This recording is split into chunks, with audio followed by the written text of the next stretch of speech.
پیغمبر کا روح اور وضو اور خشوع و خضوع بھی بے مثال ہے، پیغمبر کا قوم اور قادہ اور سجدہ بھی بے مثال ہے، پیغمبر کی تعلیل و تعریم و تعمیم و تخصیص و ترکیب و تنویر بھی بے مثال ہے، پیغمبر کا ہر انداز بے مثال ہے، پیغمبر کی آواز اور قلب حلب جلب بھی بے مثال ہے، پیغمبر کا میاں ادا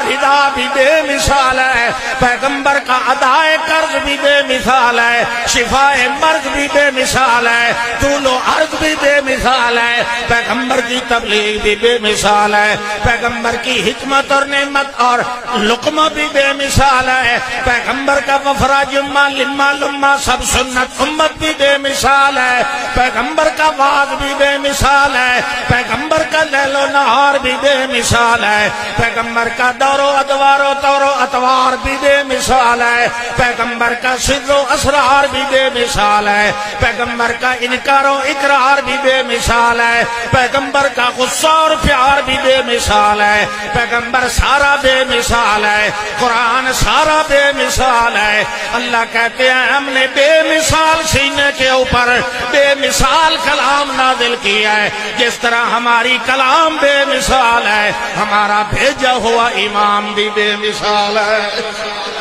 نعرہ تکبیر، نعرہ تکبیر۔ حضرت مولانا عصمت اللہ خان ملتانی، حضرت مولانا عصمت اللہ خان ملتانی۔ سبحان اللہ۔ فرمایا لقد جاءکم رسول من انفسکم، رسول آیا ہے تم میں سے ہی آیا ہے، عزیز علیہ ما عنتم،